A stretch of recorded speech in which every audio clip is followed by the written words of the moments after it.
هو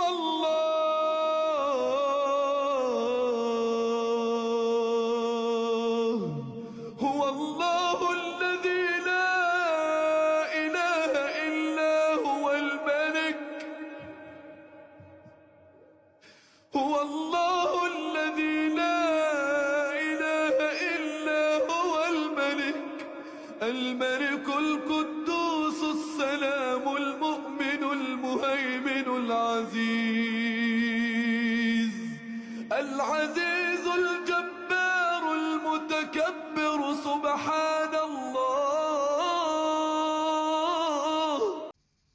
أعوذ بالله السميع العليم بسم الله الرحمن الرحيم السلام عليكم ورحمة الله وبركاته.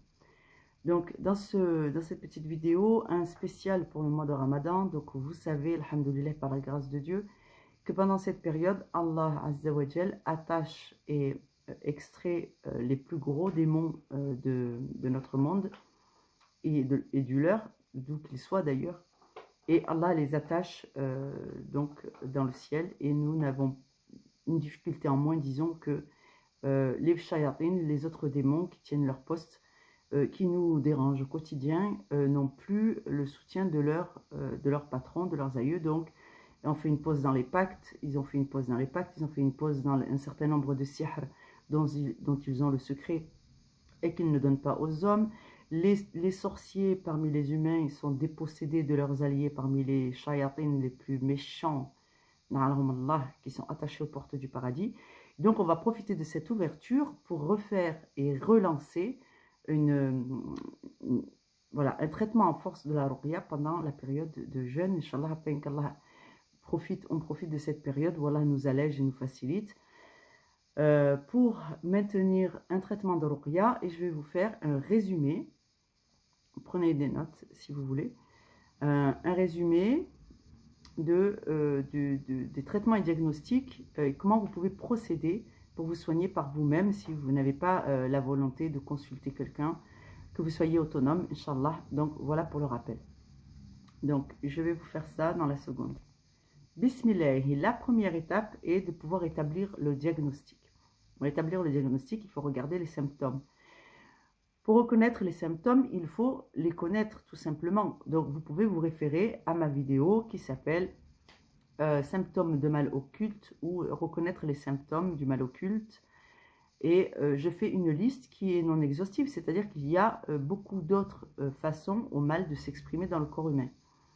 Notamment, donc, dans les symptômes, il faut regarder si vous avez des maladies chroniques, des maladies qui sont comme l'eczéma ou je ne sais quoi, que la médecine ne peut pas soigner et qui reviennent souvent, des problèmes de peau, des problèmes de pied, des problèmes très très variés qu'il peut y avoir. Moi, alhamdoulilah, à part mes problèmes de pied, où j'ai vraiment la peau très sèche, qui peuvent être liées soit à une maladie cardiaque, soit à une maladie veineuse, d'insuffisance, et ainsi de suite. Et donc, je fais ce qu'il faut sur les différents plans pour résoudre le problème, et je ne néglige pas l'application locale de crèmes, de traitements locaux, et ainsi de suite. Donc, vous voyez sur la dernière vidéo que je vous ai montrée, vous trouvez donc qu'avec un suivi médical, vous pouvez apporter un complément qui soit, Inch'Allah, qui vous apportera du confort, un mieux-être, et en même temps de soutenir votre traitement spirituel par ce biais. Donc, dans les maladies chroniques, les affections de la peau notamment, les blocages de vie, donc si vous en avez, dans les rêves qui sont très évocateurs des problématiques qui peuvent vous atteindre. Il y a aussi les réactions à l'écoute du Coran, la fuite de l'wudu, ou la fuite de l'écoute du Coran, ou la fuite tout simplement du contact de l'eau. Donc ça, c'est une liste rapide. Donc fiez-vous à la vidéo que je vous ai mis sur mon site. Inch'Allah, vous aurez un complément. Donc, et vous allez pouvoir faire le diagnostic par vous-même, déjà, en tout cas, les grandes lignes, afin de savoir comment vous allez pouvoir appliquer la suite du traitement, pratiquer et choisir ce qui conviendra le mieux à votre cas. Pour le traitement se fait à base de Coran, donc du Coran qu'on connaît par cœur, ou du Coran qu'on peut lire directement, utiliser son livre. On peut lire en arabe, on peut lire en français en fonction de ses facilités. On peut écouter le Coran aussi. La sunna. Alors, la sunna, bien sûr, c'est le respect de toutes les traditions prophétiques, c'est-à-dire on ne va pas faire de choses qui ne sont pas conformes à ce qu'Allah nous a enseigné ou qui ne sont pas contraires à l'islam, tout simplement. C'est-à-dire que même si Allah ne nous a pas enseigné une méthode, mais qu'on se rend compte par la pratique qu'elle est efficace et qu'elle n'est pas illicite, classée dans les choses illicites par le Coran, par l'islam ou par tout simplement le collège de ulama qui désigne, comment te dire, les scientifiques de notre communauté qui vont nous dire ce qui est licite ou ce qui n'est pas licite, l'unanimité de la communauté des ulama en fait. Si ce n'est pas dans la catégorie des choses illicites, bien que ça n'ait pas été rapporté par un hadith et que ça porte ses fruits, que ça fonctionne et que ça ne fait pas de toi un apostat ou un associateur, alors cette méthode sera validée et on pourra l'utiliser, Inch'Allah, en toute quiétude. Donc, il faudra déterminer pour le traitement la quantité, la posologie, la fréquence, donc la posologie, la quantité, la fréquence, et les précautions à prendre. C'est-à-dire que quand vous commencez une plante, que vous commencez quelque chose, une huile, un traitement avec une huile, un traitement avec une plante, et que vous ne savez pas si vous allez les tolérer, il faut y aller avec parcimonie, avec mesure, il faut faire des tests. Afin de voir que vous n'allez pas aggraver la situation en cas de risque d'intolérance ou d'allergie. Donc, le traitement, donc le Coran, la Sunna, les différentes posologies, je vous explique. Écouter le Coran, c'est sans limite, c'est-à-dire, mais ce qui est intéressant, c'est de rester concentré à l'écoute du Coran. Donc, il faut vraiment trouver des tranches horaires, des moments dans la journée où vous allez vous consacrer à l'écoute du Coran. Ça peut être un quart d'heure, ça peut être 20 minutes, en fonction de vos possibilités de concentration ou du temps qui vous est alloué pour cette tâche dans la journée. Ça dépend de votre emploi du temps, de votre occupation. Vous allez aussi utiliser l'eau coranisée, les huiles coranisées, que vous allez coraniser, bien sûr, Inch'Allah, pour oindre avec, et masser avec efficacité et toujours avec beaucoup de confiance, parce que la confiance est la clé, tout en récitant des invocations de guérison, les zones à problème, que ce soit des problèmes de peau, des problèmes de douleurs articulaires, musculaires, ou douleurs estomacales ou maux de tête, c'est le même principe. Donc on va oindre ou laver avec de l'eau coranisée frictionnée ou oindre avec des huiles coranisées, tout en récitant dans les deux cas les invocations que vous connaissez de protection, Inch'Allah. Vous allez aussi réciter du dhikr tout au long de la journée, c'est-à-dire qu'aussi avec la période de Ramadan, alhamdoulilah, qui est une période plus spécifique pour se rappeler de nos bons comportements qu'on est censé adopter tout le reste de l'année, et de reposer, tous les ans on a une chance de poser les bons comportements qu'on est censé tenir toute l'année.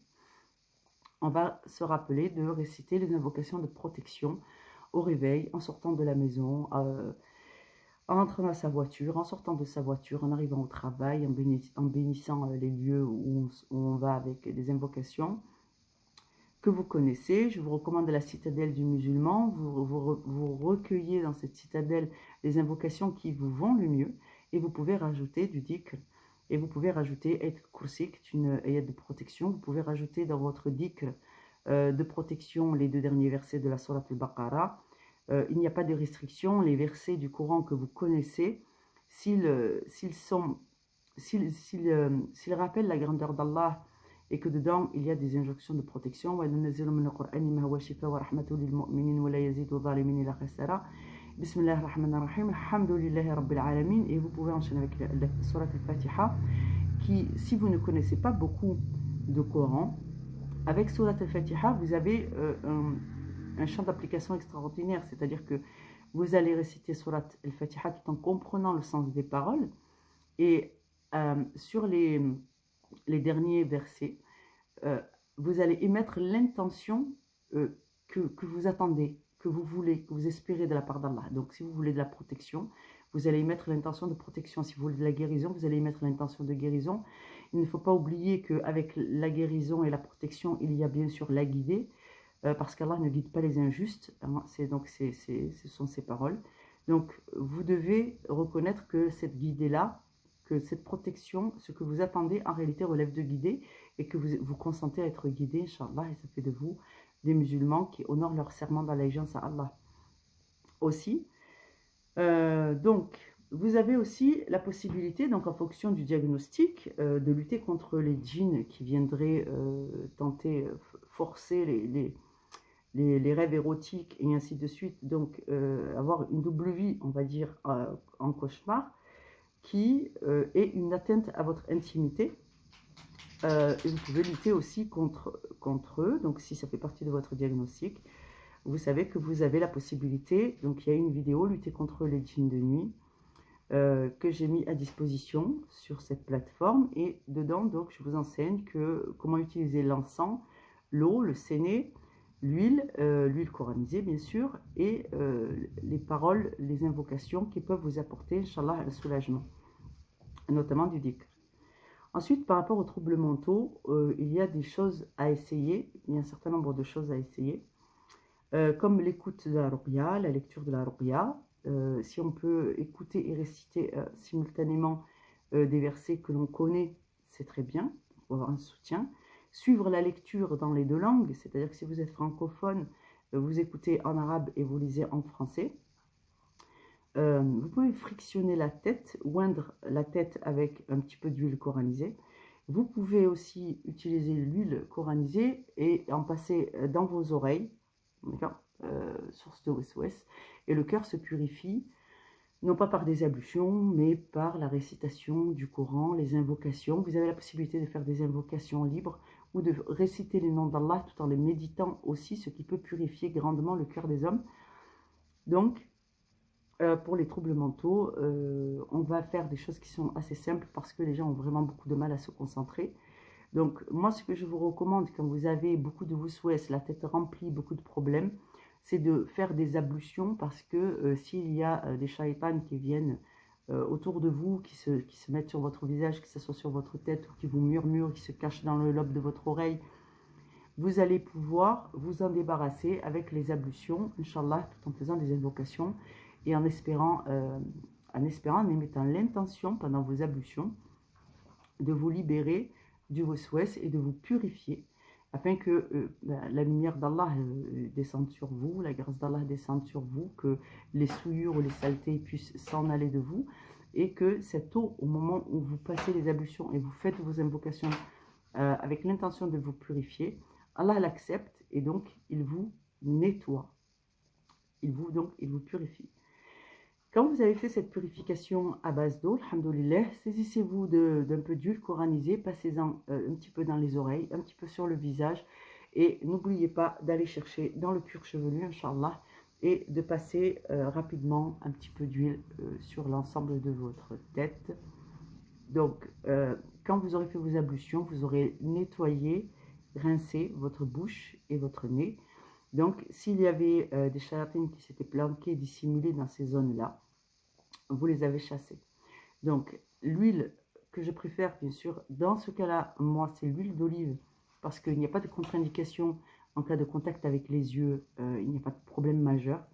Ça reste une huile alimentaire, et puis ça ne pose pas de problème, très peu d'allergies, enfin, bref. Donc, je pense que c'est l'huile qui est la mieux tolérée, et aussi au contact des muqueuses.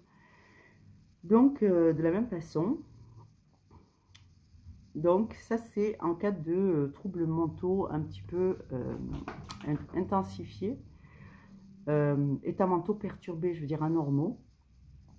Alors, pour ce qui est des problèmes de pied ou des problèmes de troubles intestinaux et ainsi de suite, vous savez que ça rentre dans la catégorie des sihr mangés, et donc il y a dans les précédentes vidéos que j'ai fait sur la ruqya, la recette pour les infusions, comment coraniser l'eau, vous avez à peu près tout sur ma chaîne, donc je pense que vous allez pouvoir rassembler cette information assez rapidement. J'ai fait une playlist aussi qui reprend l'essentiel des vidéos. Et concernant les pieds, donc je viens de poster une vidéo concernant le traitement que vous pourriez apporter à vos pieds et expliquer comment vous pouvez utiliser le musc noir pour un traitement local de la peau et sur le plan spirituel, parce que les chayatines détestent ces parfums qu'Allah lui apprécie, alhamdulillah. Donc on a dit bain, eau, sel, argile verte, huile de nigel et musc noir. Voilà, qu'Allah vous facilite. Faites attention, je vous ai prévenu, donc il fallait tester les produits sur des petites zones localement pour être sûr que vous n'avez pas d'intolérance. En cas de doute, n'hésitez pas à demander conseil soit à votre pharmacien, soit à votre médecin. Et qu'Allah vous facilite, Inch'Allah, pour ce mois de Ramadan. Barakallahu fikum, assalamu alaikum wa rahmatullahi wa barakatuh.